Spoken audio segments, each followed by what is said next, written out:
la presentación y puede solamente tener el audio. Gracias. Perfecto. ¿Me escuchan todo bien? Voy a comenzar. Sí, se escucha bien, se ve bien la imagen. Se ve la presentación ya, ¿no? Sí. La introducción, sí. Bueno, hoy voy a hablar pues de un tema que me apasiona muchísimo. Fue parte y ha sido parte pues de mi tema de investigación desde que estoy en el doctorado y ahora como investigador.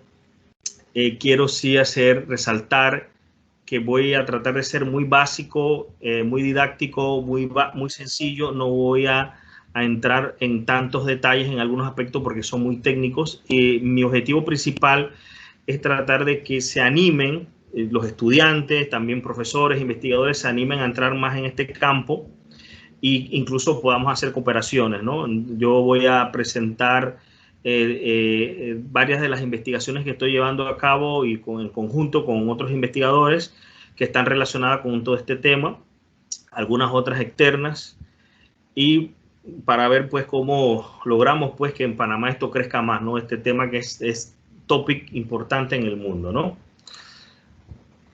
Voy a hablar primero de lo que es la inteligencia artificial de una manera muy básica, después el machine learning, que es un campo de la inteligencia artificial. Esto todavía está muy poquito verde, todo este tema, me refiero a nivel mundial.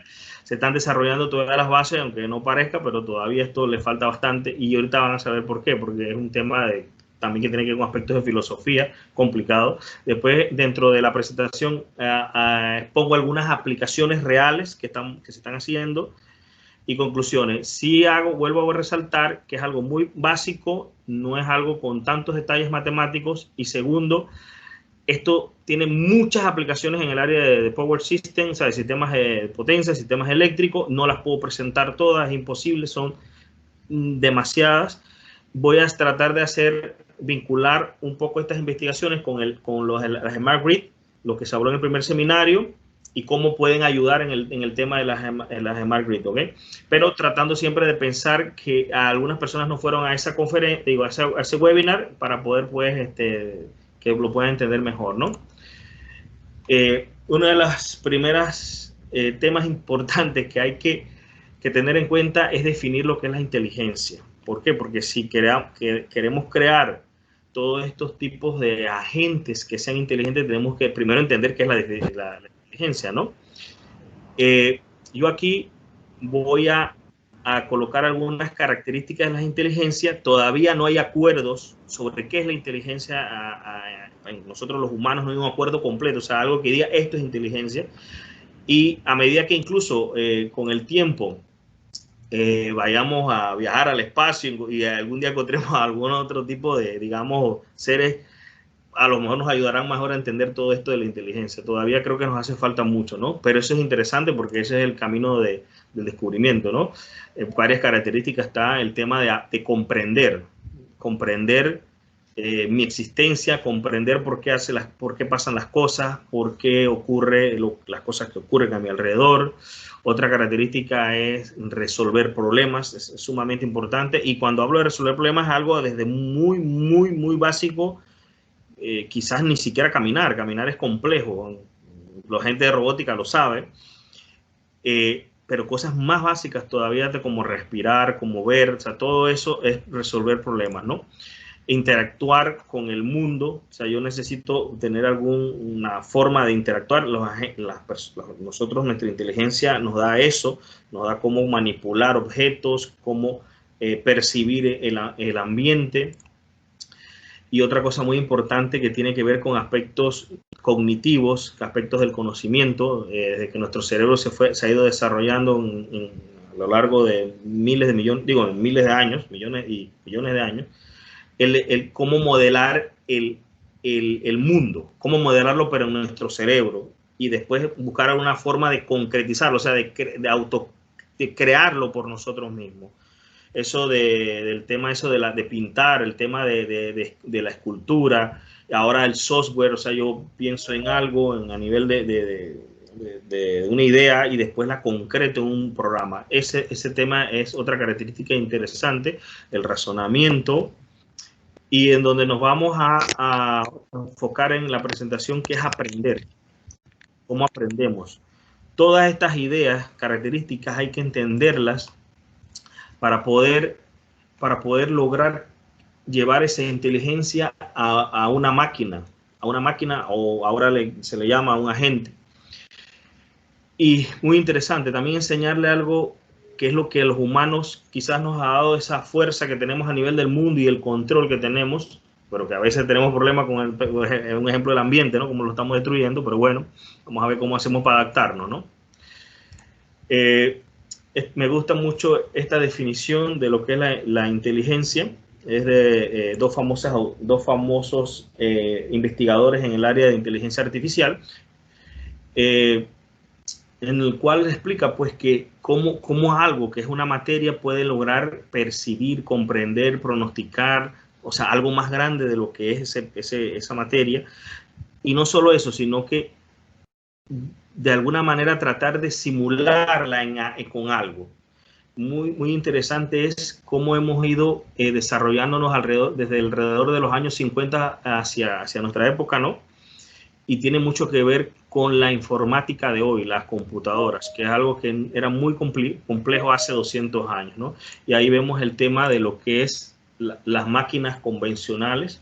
Por ejemplo, una máquina convencional como un aire acondicionado, y yo estoy hablando de un aire acondicionado esto que tiene todo un sistema informático por dentro, no, sino los aires viejos que eran electromecánicos, en donde lo que tenía normalmente son sensores, tenía un sistema de control que es el que le da, el que con la información que llega a los controles hace algo, toma una decisión, y esa decisión es actuada, o sea, con actuador, o sea, es llevada por medio de un actuador. Esas son lo que es una máquina convencional. La pregunta sería, ¿qué busca la inteligencia artificial? Bueno, estas máquinas convencionales, por medio de un control inteligente, darle esa capacidad de simulación de inteligencia, la simulación de la inteligencia humana, ¿no? La inteligencia natural que nosotros tenemos.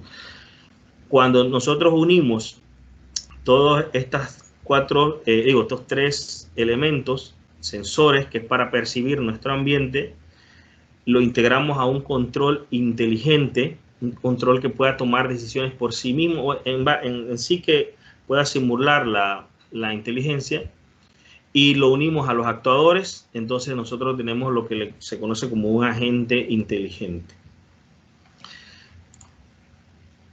¿Cuáles son los objetivos de la inteligencia artificial? Lo que busca la inteligencia artificial es que las máquinas, o una máquina, en este caso ya vimos que en este caso era un robot, pero la máquina que más nosotros estamos utilizando hoy en día es la computadora, un microcontrolador. Un microcontrolador es una computadora, o un FPGA, que es una electrónica cableada. Pero ¿qué queremos? Queremos que esa máquina pueda resolver problemas, realizar lo que le llaman la representación del conocimiento, que es básicamente memoria, tanto la memoria y cómo de manera óptima esos datos que están memorizados se almacenen de manera óptima. Otro objetivo es que las máquinas puedan llegar a planear. Imagínense, planear qué es lo que se va a hacer en el futuro, y eso es muy interesante. Hay muchos algoritmos que están trabajándose en este aspecto, pero que todavía falta un poco para esto. Es también que las máquinas puedan aprender por sí mismos, o por lo menos que se les pueda enseñar a que aprendan una tarea y que después de manera automática, de manera autónoma, disculpen, la pueda realizar. Otro objetivo es la percepción. Ahí viene todo el tema del tema de la visión, de los sensores, de cómo se percibe todo su ambiente y de una manera óptima. El lenguaje natural, este objetivo es muy interesante y tiene que ver con el tema no recuerdo bien si el nombre es el problema de Turing, en donde cuando lleguemos pues a realizar una entrevista a algo que está detrás, que no se puede ver y que no podamos darnos cuenta de que es un humano, podemos diferenciar entre un humano o una máquina, bueno, probablemente ya estemos en ese nivel pues de inteligencia, ¿no? Para eso se necesita que las máquinas tengan esa capacidad de lenguaje natural, que se puedan comunicar como si fueran humanos, ¿no? Lo que le decía, la visión, la manipulación. Ustedes saben que las manos son un sistema muy complejo y se está trabajando en estos temas, ¿no? Y algo que ya básicamente sería ya lo último para que ya esa máquina sea casi como un humano, es agregarle emociones, o sea, que él, imagínense, entienda lo que es el amor, lo que son los sentimientos cuando una persona está triste. En todas estas áreas actualmente se está trabajando de una u otra manera, y en todas estas áreas hay diferentes herramientas. Sí, disculpen, y todos estos objetivos lograrían, si se cumplen todos en una sola máquina, lograrían la inteligencia general, que sería básicamente una inteligencia como de una persona, ¿no? Nosotros en el webinar nos vamos a enfocar en el aprendizaje. No nos vamos a enfocar en todas esas otras porque es complejo, y lo que vamos a buscar es el tema, lo que vamos a tratar de hoy aprender un poco más es sobre cómo enseñarle a una máquina.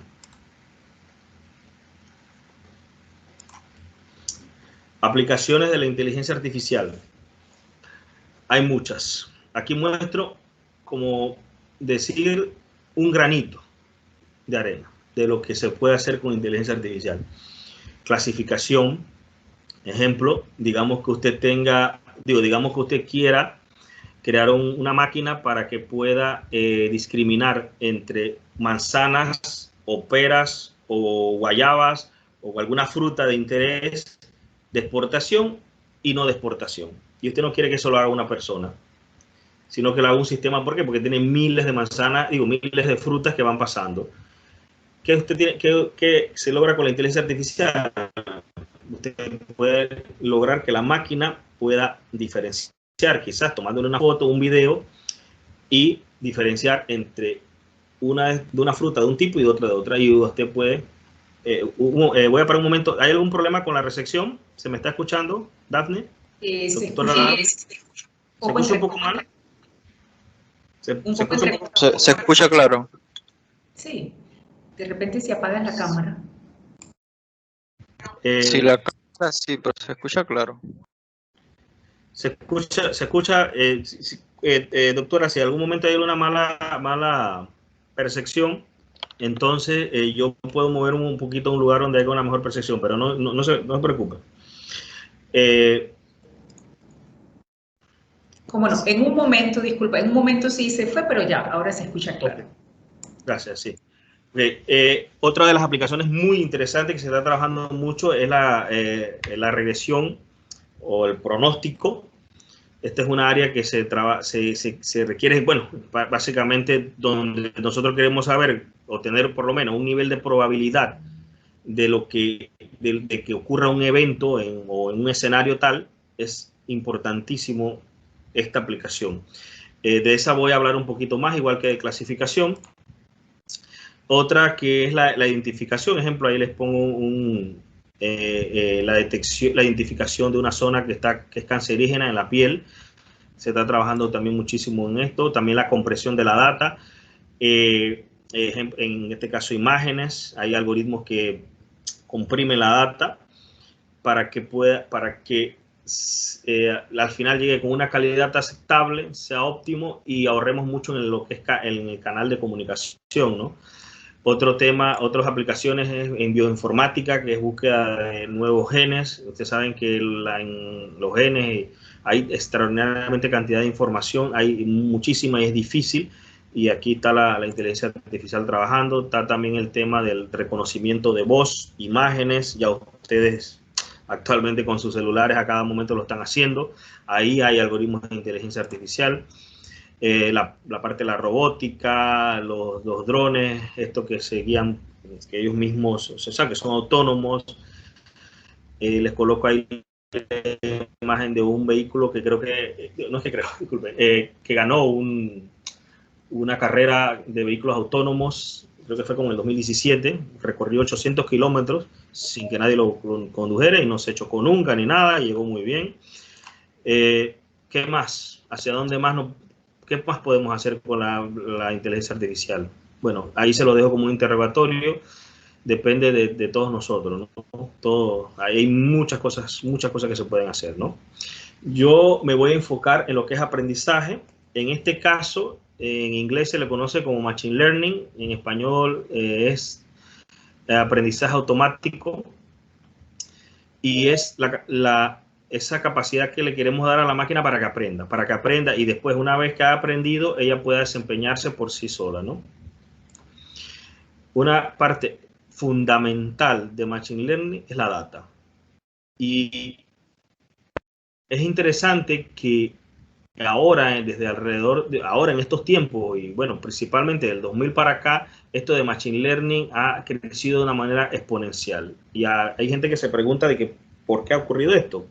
Es muy básico, porque tenemos mucha data, y no solo que tenemos mucha data ahora, sino que es accesible. Hasta un niño de 10 años, 11 años, no lo sé, en un lugar muy lejano, que nada más tiene acceso a una computadora, pero tiene la capacidad de bajar data, puede experimentar con algoritmos de Machine Learning. Una persona con poca experiencia lo puede hacer. ¿Por qué? Porque hay mucha data disponible y libre, mucha data libre. Eso, ejemplo, del 2000 hacia atrás, los 90, era muy difícil. Por esa razón, y también no era muy democrático, las datas estaban muy limitadas, no se le daba a cualquiera, y eso era complicado, ¿no? Hoy en día tenemos una gran cantidad de datas que la podemos utilizar para entrenar a nuestras máquinas, ¿ok? Importante también que tengamos claro que toda esta data se trabaja o se procesa con algoritmos informáticos, por lo cual es importante aprender o practicar mucho el aspecto de la programación, ¿no? Con la data lo que normalmente hacemos es que las utilizamos como una referencia para entrenar las máquinas. Y después, bueno, la ponemos a trabajar, ¿no? Basado en un nivel de optimización que hemos logrado. Y voy a resaltar esto de los datos porque a veces los investigadores a veces se enfocan mucho en los algoritmos, la mejora de los algoritmos, que eso está bien. Pero las data es básica, la calidad de los datos es extraordinariamente importante. Si nosotros no tenemos acceso a buenos datos, el algoritmo no funciona bien. No es que no funcione bien, sino que no nos va a dar los resultados que queremos. ¿Cuál es el proceso de Machine Learning? Aquí yo voy a hacer algo que veo muy poco en los libros no se enseña mucho. No entiendo por qué. Y más que todo en Machine Learning, ¿por qué? Porque, ejemplo, ¿cómo se procesa? ¿Qué son los datos realmente? O sea, que eso yo creo que hay que decirlo bien. ¿Qué son los datos? Porque hablamos de data, pero no. ¿Qué es los datos? Ejemplo, señales biológicas. Esos son datos. Señales biológicas en este caso son del corazón. El consumo eléctrico, cómo consumimos, esos son datos. El tráfico en Internet. Puntos que le hemos extraído a una imagen y que después nos sirven para reconocimiento de rostro. Esos son datos. ¿Qué se hace con esos datos? Antes, a veces, en muchos casos, antes de enviarlo, pues, o procesarlo con un algoritmo inteligente de Machine Learning, lo que tenemos que hacer es una adecuación. ¿Por qué? Porque a veces los algoritmos no trabajan bien con los datos así raw, o sea, que vengan sin procesar ni nada, o sea, y hay que hacerle algún tipo de ecuación. ¿Qué más se le hace a los datos? Se le hace una transformación. ¿Por qué? Porque a veces los datos tienen muchas características, y cuando hablo de características estoy hablando, por ejemplo, caracterizar a una persona, la altura, el color de la piel, el peso, y otras más características que puede tener una persona. Pero imagínense, yo que le quiero enseñar a una persona, a otra persona, cómo identificas a una persona entre otras, tendrías que sacarle muchas características, ¿no? Para poder enseñarle, decirle, una persona es así, así, así, con todas estas características. ¿Qué pasa? Cuando tenemos demasiadas características, es complicado para los algoritmos, porque se pueden demorar más, a lo mejor tienen muchos más errores. Aquí en este caso yo tengo una señal que está en el dominio del tiempo y tiene 50 características. Probablemente si lo paso a Fourier, yo solo utilizo estos dos máximos de aquí para caracterizar esa señal. Y con dos puntos, estoy seguro que mi Machine Learning puede trabajar mucho mejor, ¿no? Otra cosa que se hace es también extracción de características. Se utilizan algunas herramientas. En este caso, yo muestro aquí dos. No se preocupen que esto, yo sé que si es para algunos es mucha información, pero es solo para que vean todo el proceso que se hace cuando se trabaja Machine Learning, ¿no? A veces tenemos que hacer lo que le llaman pasar a otros espacios de características en donde las reducimos, en donde las hacemos más óptimas, en donde probablemente es mejor para trabajar con ella, con la máquina. La máquina esta o el Machine Learning trabaja mucho mejor. Yo aquí he colocado esto como si fueran dos, porque a veces hay algoritmos que cubren transformación, extracción y optimización. Y al final llegamos a la parte que es la que estamos hablando, aprendizaje. Aquí es donde está el algoritmo, que cuando hablo de un algoritmo es un programa informático en el cual recibe toda esta data ya manipulada y da resultados. Aquí yo voy a hablar de 3 tipos de aprendizaje. Hay algunos más, pero creo que estos me parece lo más importante, que es el aprendizaje supervisado, el aprendizaje no supervisado y el aprendizaje por refuerzo. Yo me voy a enfocar en los dos primeros. El aprendizaje por refuerzo ya sería un webinar completo. Se está trabajando mucho con robótica en esa área y es muy interesante, ¿no? Para el que quiere seguir con esa área. Una vez que hemos enseñado a nuestra máquina, ¿qué hacemos con eso? ¿Qué es lo que le enseñamos? Les enseñamos a hacer pronósticos de forma automática y a decidir, dada una data, de qué tipo es la data o qué carácter, decidir básicamente y clasificar y todo esto, ¿no? Enfoco otra vez en esta zona porque quiero que quede claro que todo esto que está aquí del procesamiento de datos lleva mucho trabajo y es vital y que es importante. ¿Por qué hablo de esto? Porque hoy en día por ahí ha aparecido fuertemente Deep Learning, que es una técnica también de inteligencia artificial. Bueno, no es una técnica, disculpen, es un nuevo campo, un nuevo paradigma que dentro tiene muchos algoritmos y que desde un punto de vista está tratando como de eliminar esto. Yo siempre he considerado que esto nunca se debe eliminar porque nosotros tenemos que conocer nuestros datos, porque nuestros datos es la voz del fenómeno que queremos estudiar. Y si lo estudiamos bien, podemos saber cuál es el mejor algoritmo para trabajar. ¿De qué me sirve utilizar Deep Learning con algo que lo puedo trabajar con un decisor sencillito y no tener que estar con ese problema de Deep Learning que tiene temas de que puede demorar bastante, necesita mucha data? Bueno, en el aprendizaje supervisado tiene dos etapas. La primera etapa, que le llamamos la fase de entrenamiento. Yo he tratado de resumir esto tiene muchas cosas, muchos más detalles, pero he tratado de resumirlo de una manera lo más básica posible, ¿no? Nosotros, cuando tenemos los datos, lo que hacemos normalmente es dividirlo en dos partes. Los datos para entrenar es como si estuvieras entrenando a una persona. Tú le das los datos a la persona para entrenarla inicialmente y después dejas otros datos aparte para evaluar después qué también aprendió esa persona, ¿no? Nosotros en aprendizaje supervisado lo que hacemos es que tomamos los datos de entrenamiento y entrenamos un modelo. Normalmente estos modelos, desde el punto de vista de matemática o de estadística, son muy básicos y eso es lo que se busca, que sean modelos muy básicos y que no sean tan complicados como un modelo de control convencional, que es demasiado complicado, ¿no? Y después lo que hacemos es que el resultado de ese modelo lo comparamos con una salida que es la referencia, que es para la cual nosotros, cómo queremos nosotros que esta máquina aprenda en base a esa salida. Nosotros lo que queremos al final es que la salida de nuestro modelo sea lo más parecida a ese dato de referencia de esa salida. Y nosotros lo que usamos es la diferencia esa, que es un error, y lo utilizamos para una regla de aprendizaje adaptativa. Esa regla de aprendizaje adaptativa lo que hace es variar parámetros dentro del modelo de manera iterativa hasta que algún día, bueno, disculpen eso de algún día, bueno, hasta que algún momento eso vaya a cero el error. Normalmente no llega a cero, pero llega muy cerca. Cuando hemos logrado esta tarea, hacerla bastante bien, pasamos a la parte de prueba, de test de prueba, en donde tomamos datos que no se han utilizado acá en el entrenamiento y los evaluamos para ver qué tan bien lo hace. Eso va a dar un error también, que normalmente es un poquito más grande que el error este. Si después de, o sea, hay varias medidas de rendimiento, si después que alguna de esas medidas de rendimiento o en base a lo que nosotros estábamos buscando desde el principio, estamos ya pues felices con ese resultado, entonces nosotros podemos tomar nuestra máquina y ponerla pues a trabajar ya en la vida real, ¿no? Para que haga de forma automática lo que nosotros deseamos. Enfatizo que para que esto funcione bien, tiene que haber muy buena calidad de los datos.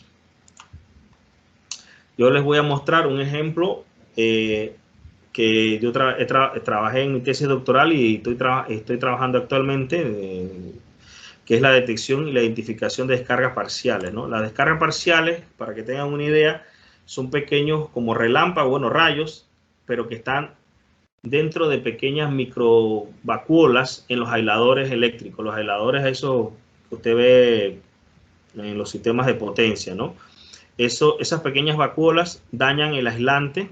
Disculpen, las vacuolas no, los defectos, pues dentro de los defectos se da la descarga y dañan lo que está alrededor del aislante, que es el material, crean lo que le llaman un envejecimiento, y eso es muy complicado para las máquinas eléctricas, porque usted sabe que las máquinas eléctricas están recubiertas de aislante, ¿no? Este es un ejemplo del daño de las descargas parciales en un estator, en un transformador en esta zona, en un cable de potencia subterráneo, que esos hay por montones. Disculpe un momento, voy a tomar algo de agua.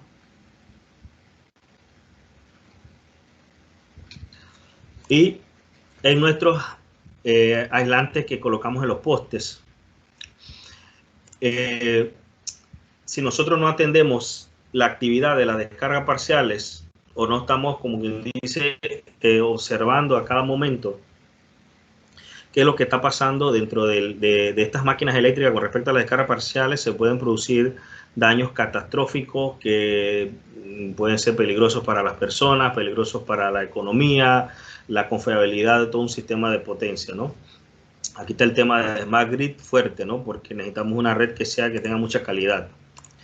¿Qué es lo que hacemos normalmente en el área de descargas parciales? Lo que hacemos es que instalamos sensores de varios tipos. Ahí, dependiendo de la magnitud física que queramos medir, las descargas generan calor, generan señales electromagnéticas. Bueno, hay muchas señales y también señales eléctricas.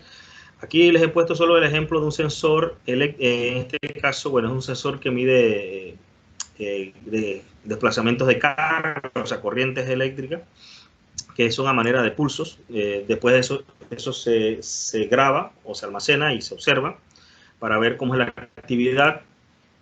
Aquí les muestro una... ¿Estás escuchándose bien? Porque me sale que tengo un problema con la calidad de sonido. Se escucha bien, doctor. Se escucha bien. Sí, se escucha bien. Continúo.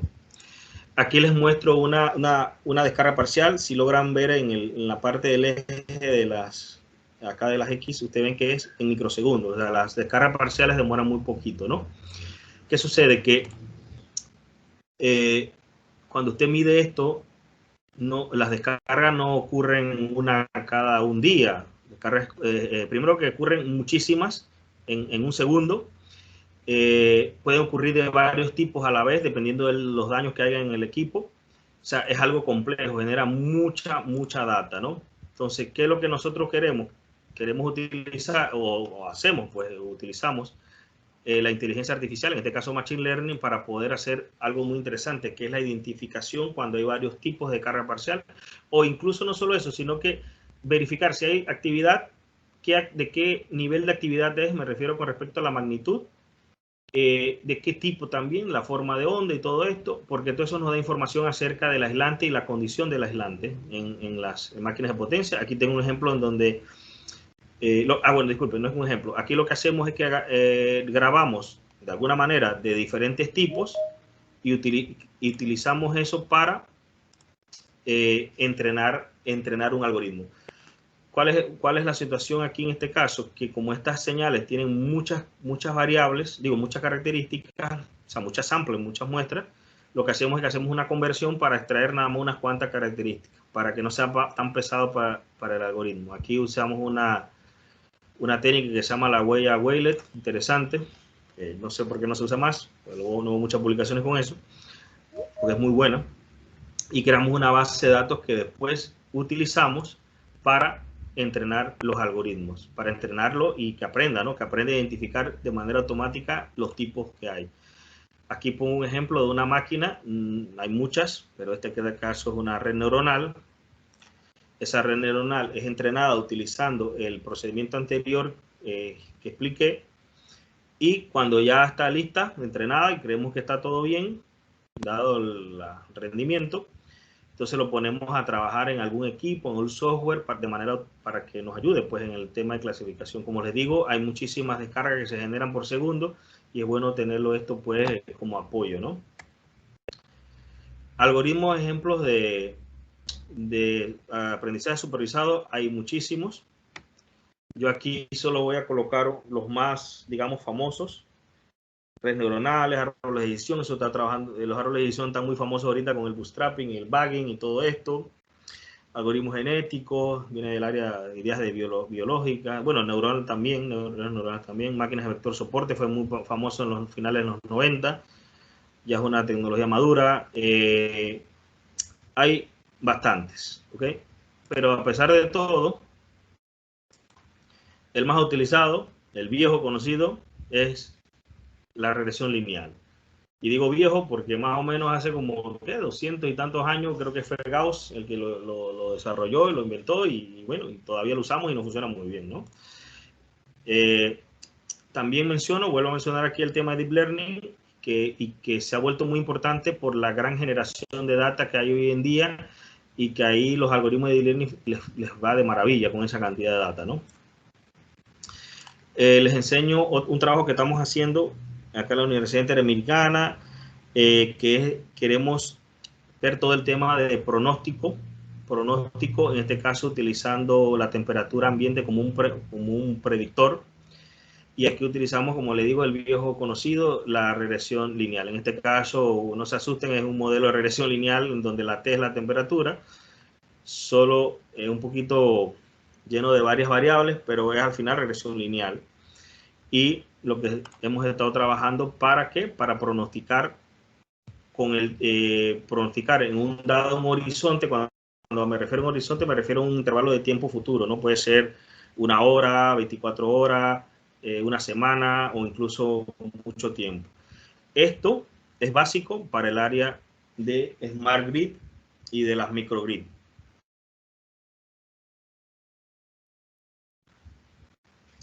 Okay.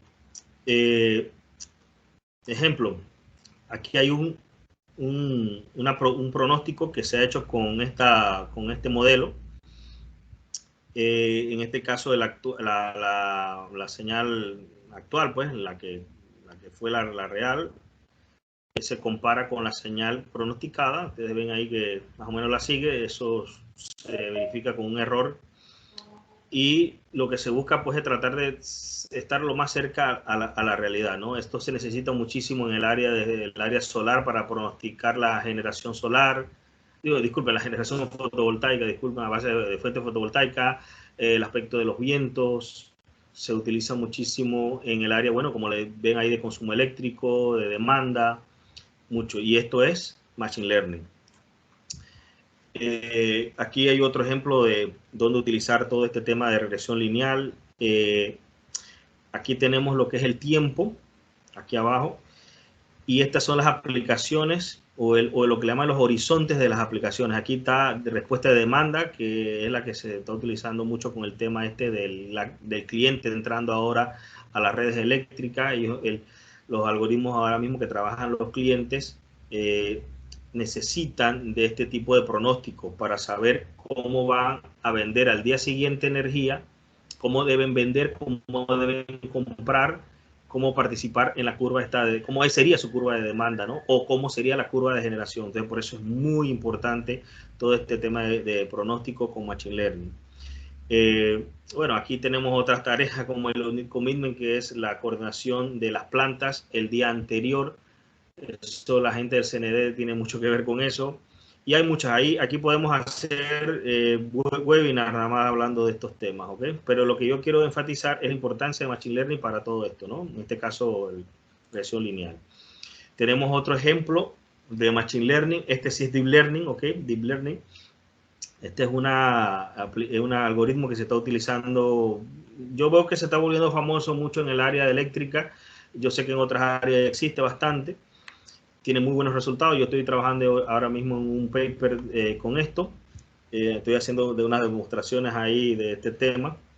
Así que el que quiere está interesado, podemos conversar sobre este tipo de herramienta para pronóstico. Esto no es solo para datos eléctricos, también puede ser para cualquier otro dato de interés, ¿no?, que usted quiera pronosticar.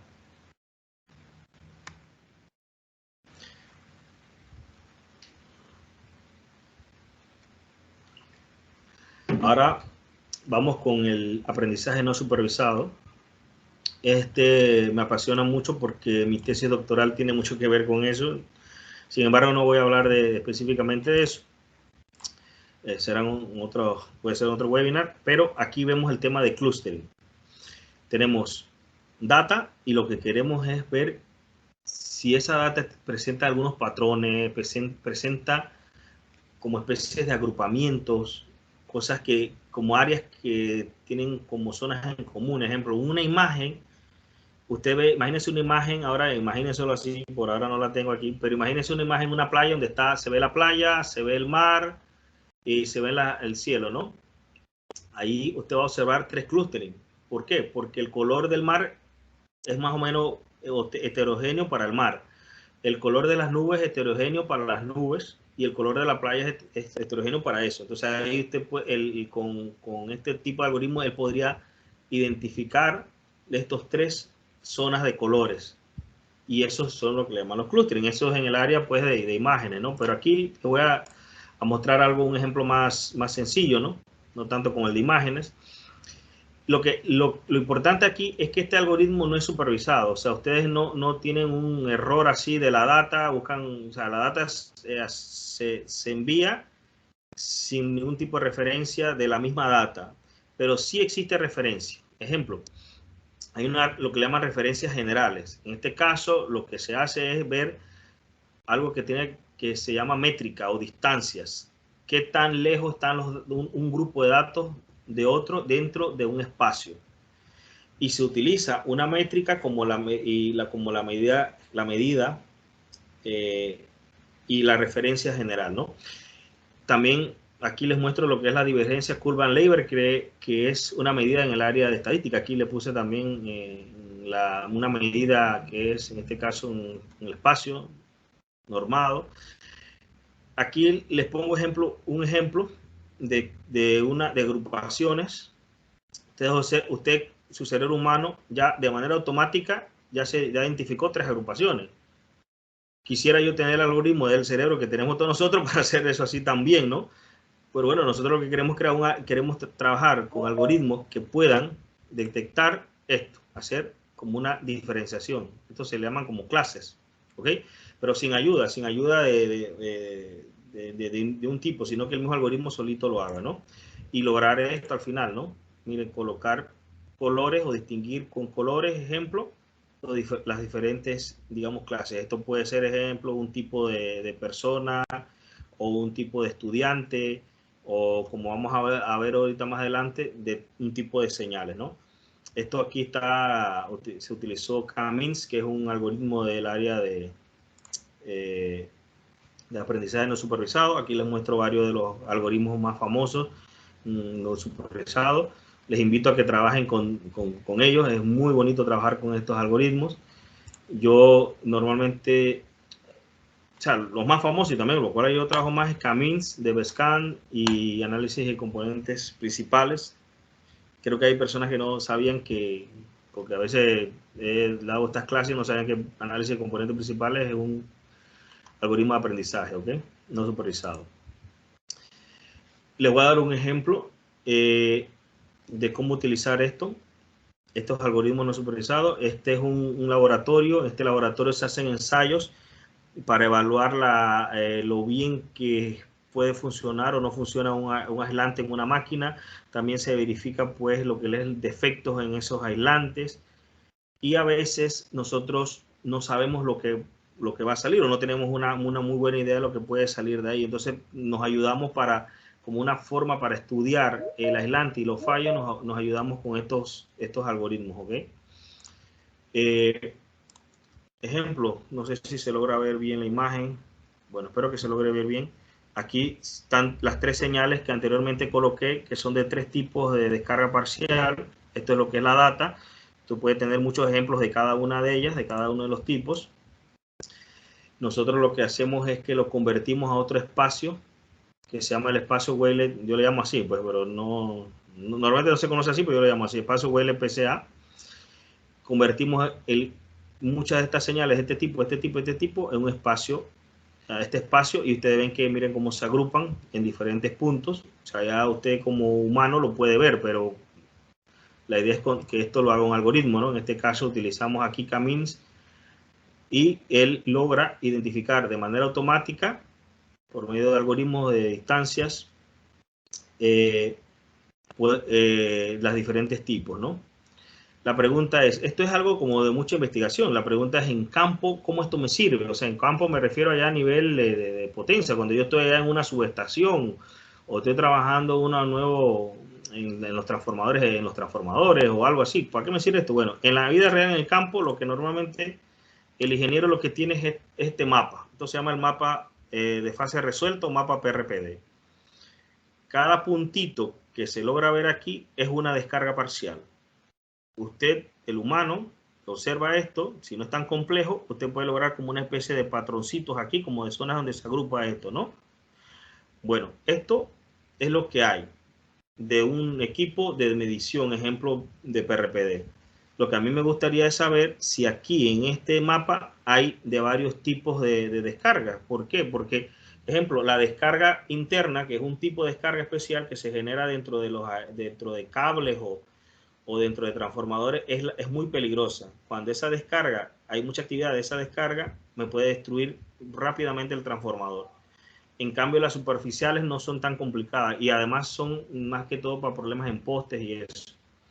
Y sería bueno identificar los diferentes tipos, porque así mismo puedo evaluar el peligro, ¿no?, de la descarga, ¿no? Entonces, lo que hago con estos algoritmos es que utilizo un algoritmo de no supervisado. En este caso puede ser K-means, de Bescan, hay varios. Yo estoy haciendo ahora mismo un estudio sobre 6 tipos de algoritmos y cómo logran hacer este trabajo, o lo bien que lo hacen. Y lo que hacen es que ellos, mire, pintan los diferentes tipos, ¿no? Este es descargas internas, aunque no lo parezca, pero es descargas en cable, son internas. Son descargas superficiales, y el rojo es ruido. Son otras señales electromagnéticas que se meten por ahí que no nos interesan. Okay. Otro ejemplo de no supervisado. Este tiene que ver mucho con el tema de Smart Grid.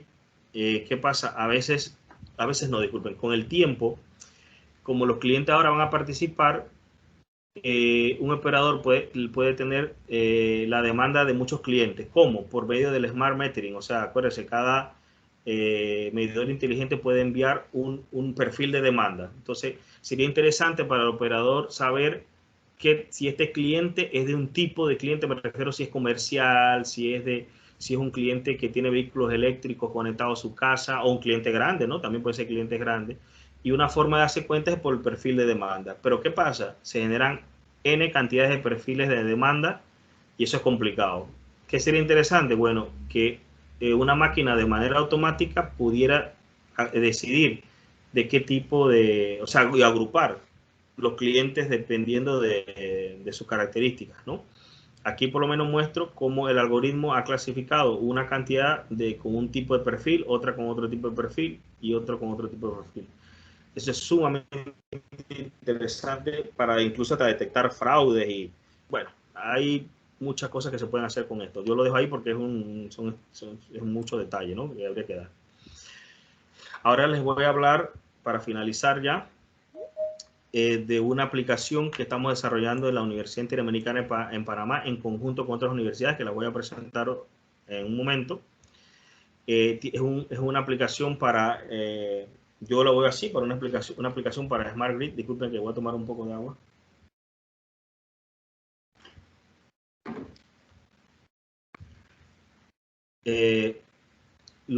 Muchas veces en los postes se llenan mucho de contaminación y esa contaminación llega a los aislantes. Esa contaminación me refiero a contaminación ambiental, de los vehículos, puede ser de fábricas, del mar. El mar lanza mucha sal y daña los aisladores. ¿Y qué pasa? Eso con el tiempo genera lo que le llaman descargas parciales. Esas descargas parciales van dañando el aislador. Voy a mostrarles ahí unos aisladores dañados gracias a las descargas parciales. No sé si logran ver la contaminación y ver el fogonazo que ocurrió. Acá también, ¿ves? Entonces, mire con todos los daños. ¿Y eso qué es? Calidad de energía. Ejemplo, usted sabe, o el que vive en Arraiján y Chorrera o en las playas debe haber pasado por muchos casos en donde se va la energía de repente o comienza a haber mucho flicker. Bueno, flicker no, disculpe, flicker no. Son notch lo que hay. O temas de calidad en la misma señal, en la calidad de la onda, ¿no? Y eso es complicado. Y eso muchas veces, no todo el tiempo, pero muchas veces por descarga parcial. ¿Qué es lo que queremos hacer en el proyecto? El proyecto, dada una descarga que se dé en uno de estos equipos, puede ser, no solo tienen que ser en los aisladores de tipo poste, pueden ser en transformadores o máquinas eléctricas. Nosotros lo que hacemos es que le vamos a colocar unas antenas, porque las descargas parciales generan ondas electromagnéticas. Nosotros vamos a colocar un sistema que es con una antena y algo de inteligencia adentro. Va a recoger esas señales. Esto también se le conoce como Internet de las Cosas. Va a recoger esas señales. Todavía no estamos seguros si qué tanto vamos a procesar aquí dentro del mismo equipo, pero una parte de esa información probablemente optimizada va a ir a la nube, en donde vamos a tener algoritmos inteligentes que van a indicarnos qué tanto riesgo o probabilidad hay de que ese punto que estamos midiendo genere una falla y qué tipo de falla sería. Claro, esto tendría que ser integrado en muchos puntos, ¿no? En muchos puntos de las redes. Este equipo, hasta donde tengo entendido, porque me dice el estado del arte, no hay, tanto así que le gustó mucho a varias universidades a nivel internacional que están trabajando con esto, porque no se ha desarrollado un equipo así ni siquiera para la venta, ¿no? No hay algo así tan interesante para la venta directamente, ¿no? Así que aquí en Panamá vamos a comenzar a desarrollar esto. Esta es una propuesta que ya está siendo financiada por la CENACI. Yo soy el investigador principal, pero tenemos investigadores de varias universidades. De la UIP también tenemos investigadores, de la Universidad Carlos III de Madrid, que es una de las universidades que más trabaja en esto de descarga parcial a nivel mundial. La Universidad Federico Santa María también. De la UIP tenemos al doctor Vladimir Villarreal. En la Interamericana Edwin Segura. No puedo mencionarlo a todos porque son un conjunto de investigadores, pero la Universidad Tecnológica también está vinculada en esto. Y una empresa que es del área de mantenimiento, que trabaja en todo el tema de mantenimiento, está muy interesada en este producto. Y ellos incluso nos van a prestar una zona de pruebas para trabajar este proyecto, ¿no? Ya para resumir, quiero que tengamos en cuenta algunas cosas de Machine Learning, ¿ok? Todo el que se quiere entrar en esto de Machine Learning, yo le recomiendo que estudie matemática. No es que tiene que volverse un matemático ya, sino que simplemente tiene que ir estudiando poco a poco, mejorando mucho temas de matemática, matrices, vectores. Aquí se necesitan tener esos conocimientos fuertes. La estadística y la probabilidad es básico para trabajar esto. Temas de optimización, programación lineal, también es interesante que lo aprendan. La programación, claro, yo ahora mismo estoy trabajando mucho con Python, pero también hay otros lenguajes. Pero es importante que lo trabajen, ¿no? Y tener mucha lógica. La lógica es importante en temas de algoritmos y todo esto, ¿no? Y también incluso hay que saber biología. Yo he tenido que aprender un poquito de biología, cómo trabajan algunos elementos del cuerpo, ¿no? Y eso es importante, ¿no? No sé si he ido muy rápido, disculpen. Si he ido muy rápido, me pueden hacer preguntas para aclarar más cosas. Y yo he terminado, espero que pues no se haya tomado pues todas las ideas que quería compartir. No sé, doctora Dafne, ¿me indica? Bueno, muchas gracias. La exposición del doctor Carlos Boya. En este momento voy a proceder, tenemos algunas preguntas, voy a proceder pues a dar un breve resumen de todo lo que fue pues la presentación del día de hoy. De igual manera les puedo anunciar que la presentación fue grabada y que va a estar siendo compartida en un sitio nuevo que tiene la universidad, Recursos Digitales, para los que pueden ver el chat. Lo compartí en el chat, en donde se está recopilando toda la información que se genera a nivel pues, de la universidad, de manera de que en el momento en que no puedan asistir, puedan nuevamente pues, ver, ¿no?, toda esta información valiosa que se está generando en nuestra universidad, y también compartir pues, de otros sitios en donde nosotros pues, tengamos la autorización. Bueno, puedo mencionarles que la serie de webinar, esta primera serie de webinar que hemos organizado, estuvo dividida pues, en dos partes. En el día de hoy se tocó el tema de lo que es Machine Learning y sus aplicaciones. En la primera parte, pues como pudieron ver, se dio una descripción básica de cuáles son las técnicas que conlleva el poder realizar este tipo de análisis, y ya en la segunda parte, de manera muy interesante, el doctor Boya nos dio algunos ejemplos de casos reales de proyectos de investigación en donde él está utilizando datos de nuestro contexto para generar información pues, con estas técnicas. Algo realmente pues, interesante que se está desarrollando pues, en nuestro país. Podemos también mencionar que las aplicaciones basadas en inteligencia artificial y machine learning para el mercado eléctrico pueden ser desarrolladas en nuestro país, como lo hemos podido apreciar. Es necesario que esto se dé a conocer.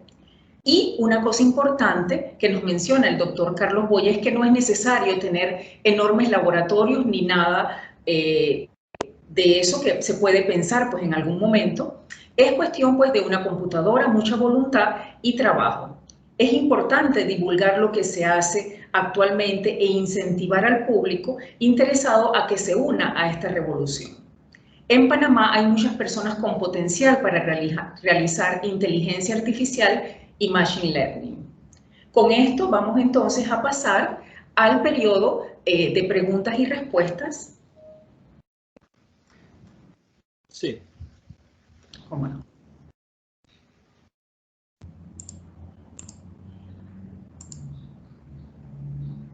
¿Cómo no? Vamos a ver, hemos recibido algunas preguntas. La primera: ¿recomienda la inclusión de la inteligencia artificial en la toma de decisiones para el CND respecto a la gestión de las diferentes centrales eléctricas disponibles, tanto en momentos de demanda y de baja demanda? Bueno, ya esa es una pregunta un poquito técnica, es verdad. Sin embargo, yo lo que puedo hacer es como un consejo, ¿no? Para el aspecto del CND y también para todo lo que es la Secretaría de Energía y todo lo que manejan este tema de TESA, la SEP. En Panamá vemos investigadores en esto. No me incluyo solamente a mí, hay muy buenos investigadores aquí en Panamá en esta área energética y de procesamiento. La Universidad Tecnológica tiene muy buenos investigadores. También está el tema de innovación, está el tema de patentes. O sea, ¿qué es lo que les quiero decir? Que no es bueno que siempre estemos buscando todo el software de afuera porque pensamos que aquí en Panamá no tenemos el suficiente personal para desarrollarlo. Lo que tenemos que hacer es tratar de comenzar a crear vínculos fuertes entre las empresas estas de energía, la academia y la parte empresarial, para nosotros mismos crear nuestros propios paquetes, en este caso pues machine learning, de análisis en todos estos sistemas. Yo he visto que se cree mucho en el exterior porque a veces se desconoce lo que se está haciendo aquí. Por lo menos el área de descargas parciales, yo me he dado cuenta que es un área muy importante aquí en el área de Panamá, porque hay muchos problemas con eso, pero siempre se está buscando afuera, externamente. Y no lo estoy diciendo específicamente por el caso mío que me quieran consultar, sino porque tenemos que comenzar a creer en nuestros propios investigadores. Esa solución para el CND puede venir de la academia. Creo que hay un proyecto de investigación que está manejando la doctora Guadalupe González, que tiene que ver con temas de investigación en el sector energético y todo, simulaciones y todo esto. Y eso es importante. Yo creo que eso es más que todo importante, que creemos en nuestro propio gente. Ejemplo, el grupo ESEP está haciendo cosas valiosísimas, se los digo. No tenemos que ir a Italia, no tenemos que ir a Francia, no tenemos que ir a Estados Unidos a buscar ese conocimiento. Aquí en Panamá lo podemos tener y tenemos que comenzar a tener más confianza y a invertir más en nuestros propios investigadores.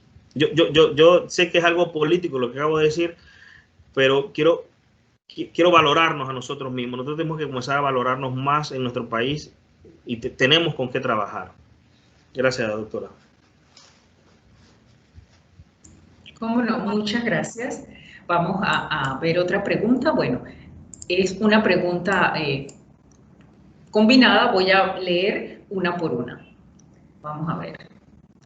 Si un estudiante decidiera estudiar una maestría en Machine Learning o Inteligencia Artificial, ¿dónde podría terminar trabajando? Disculpe, doctora. Diga. Doctora, disculpe, ¿me puede repetir? Lo que pasa es que hubo un pequeño lapsus del internet. ¿La puede repetir, por favor? ¿Cómo no? Sí. Repito, si un estudiante decidiera estudiar una maestría en Machine Learning o Inteligencia Artificial, ¿dónde podría terminar trabajando en Panamá? ¿Qué oportunidades hay actualmente y qué compañías utilizan estas tecnologías? Muy buena pregunta. ¿Qué sucede? Como dijo la doctora Dasni, para esto de Machine Learning lo que necesitamos es acceso a la data, una computadora y mucha voluntad y trabajo. Crear una empresa en esta área básicamente se inicia así, como lo acabo de decir yo. Tampoco, o sea, yo tengo que ser muy sincero, para algunos temas de Machine Learning no es necesario tampoco estudiar, usted puede por usted mismo comenzar a trabajar. Es claro que si usted quiere avanzar y ser parte del nuevo conocimiento, usted sí ya tiene que ir a buscar una maestría y doctorado. Y aquí en Panamá, ojalá con el tiempo ya creemos incluso doctorados en que tengan que ver con esto.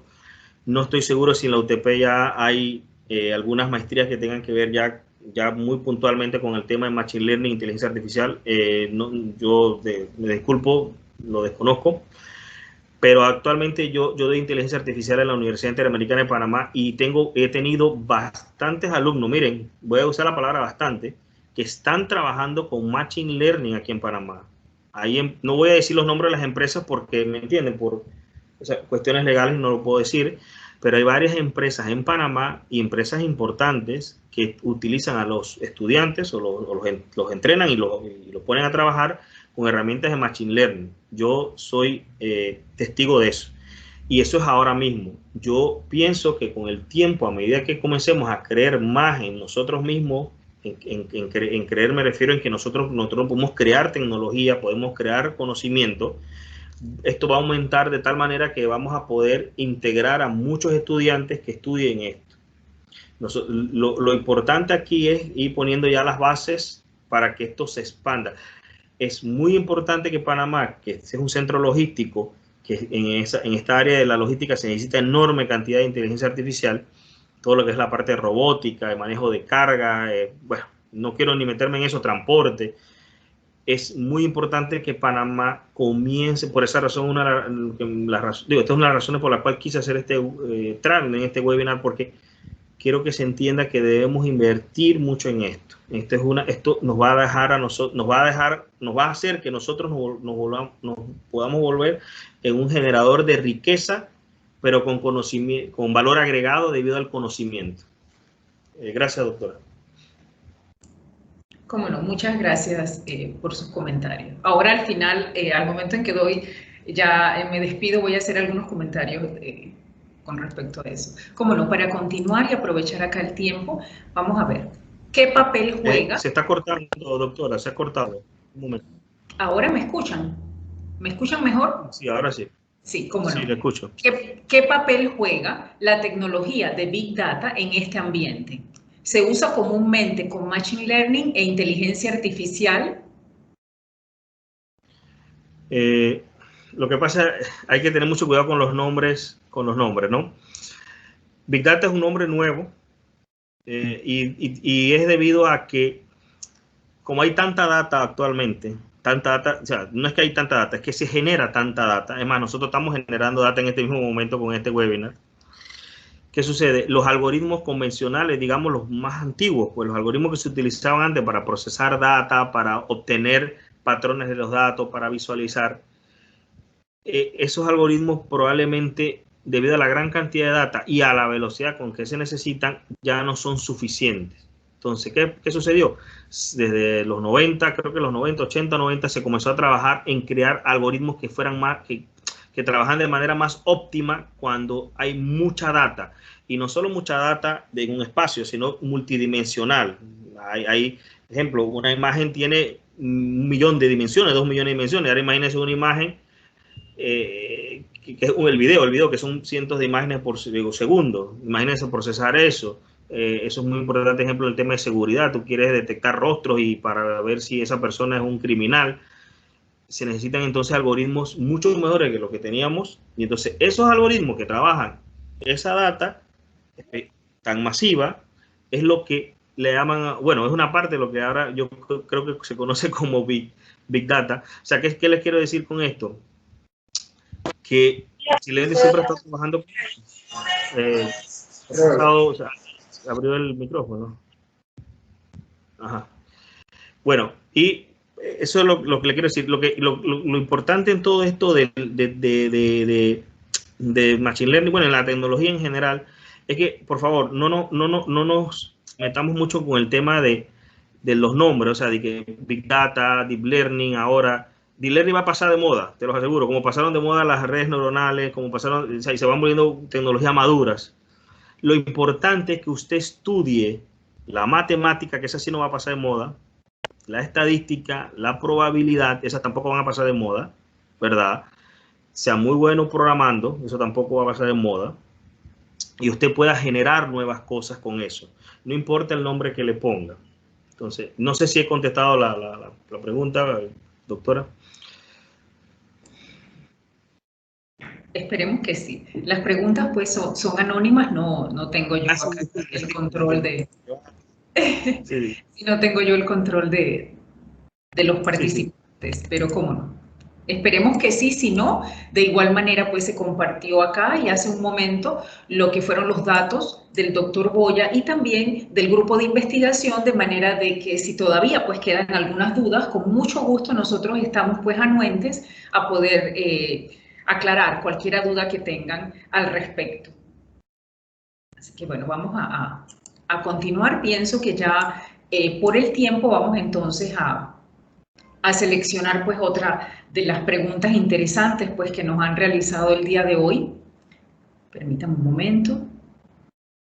Vamos a ver, aquí preguntan, para el manejo de datos en el campo de análisis de inteligencia artificial, como herramienta se ha utilizado Simulink y o MATLAB en temas de aprendizaje supervisado.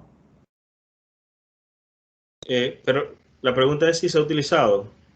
Pienso que sí, que si se ha utilizado esas herramientas. Si se han utilizado Simulink y o MATLAB en temas de aprendizaje supervisado. Bueno, para mí es el día a día, ¿ok? El MATLAB es el día a día mío. Simulink yo lo utilizo poco, pero hay enorme cantidad de aplicaciones de supervisado, no supervisado, reforzado, o sea, reinforced en cantidad. MATLAB es una de las más herramientas que más se utilizan en esto. Sin embargo, yo les recomiendo que utilicen Python mejor porque es una herramienta de libre acceso. Hay mucha bibliografía, mucha ayuda. Y además MATLAB es de pago.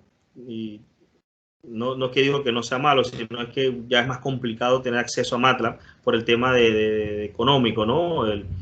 Yo lo utilizo gracias a la Universidad Carlos III de Madrid, que estoy vinculado como estudiante, como alumno de doctoral. Bueno, lo estuve pues, pero todavía tengo la suerte de tener esa oportunidad. Y MATLAB para mí es, todo mi doctorado lo hice utilizando MATLAB. ¿Okay? Así que claro que sí, sin problema, esos software son lo normal. Disculpe, Traten de también utilizar software libres que son similares a MATLAB.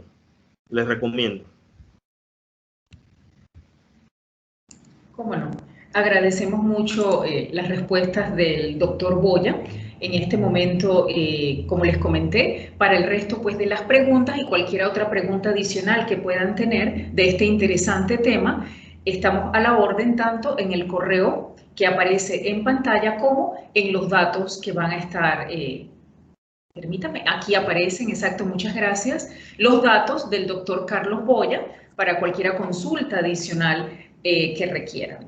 Bueno, para finalizar, les quiero agradecer a todos los participantes, quiero agradecer la participación en particular de nuestro rector, el ingeniero Héctor Montemayor, que dentro de la consulta que hizo el doctor Boya en cuanto a las iniciativas que tiene la Universidad Tecnológica tiene iniciativas con respecto a los temas de inteligencia artificial y machine learning. Contamos con una serie de especialistas en las diferentes áreas que están desarrollando temas de investigación con miras a posibles programas ya establecidos que se puedan brindar. No tengo la información en este momento, pero sí se está trabajando dentro de la visión que tiene el ingeniero Héctor Montemayor. Esto es uno de los puntos fundamentales que tiene pues el ingeniero, conociendo que son herramientas que claramente se están utilizando a nivel mundial y que pueden ser pues de mucha utilidad. Una vez más, a nombre del Grupo de Investigación en Energética y Confort en Edificaciones Bioclimáticas, les damos las gracias a todos los participantes, al doctor Carlos Boya por su colaboración con ESEP y con su alma mater. En este momento le doy la palabra al doctor Félix Enríquez para que dé unas palabras de clausura. Muchas gracias, doctora Daphne. Ahí puedo agregar un poco el comentario del estudiante de Machine Learning y de inteligencia artificial. Estas son unas profesiones en los países desarrollados más cotizadas y mejor pagadas. Evidentemente Panamá está empezando, esperemos que esto llegue pronto. Así que en primera instancia quiero agradecer al doctor Carlos Boya por su excelente disertación estos 2 días, al grupo ESEP liderizado por la doctora Mora y al doctor Chen, docente de la Facultad de Ingeniería Mecánica. Evidentemente este agradecimiento lo hago extensivo a nuestros estudiantes que participaron estos 2 días, que son el ser y el objeto de nuestra universidad, por acompañarnos, al ingeniero Héctor Montemayor Ábrego, rector de la Universidad Tecnológica de Panamá, que también nos acompañó los 2 días. No puedo dejar de mencionar a nuestros docentes de la Facultad de Ingeniería Mecánica y la Facultad de Ingeniería Eléctrica que nos acompañaron, y a todos los invitados externos que tuvieron participación. Muchas gracias. También quiero dar agradecimiento al personal de DITIC, en especial a la ingeniera Alan Albeni, que nos acompañó estos 2 días. Y no quiero aprovechar la oportunidad para invitarlo el próximo mes a una serie de webinares que vamos a estar dando el CINEMI en las áreas de energías renovables, especialmente en la energía solar térmica, desigualdad de la energía o la llamada pobreza energética y en eficiencia energética. También este agradecimiento se lo doy al Todopoderoso que nos acompañó estos 2 días, nuestros primeros webinares, y todo salió bien. Así que tengan una excelente tarde y que Dios me lo bendiga a todos. Muy buenas tardes. ¿Podemos tomar una foto? Pueden abrir la cámara. Así que aquel que quiera abrir la cámara puede abrir la cámara. Doctor Chen.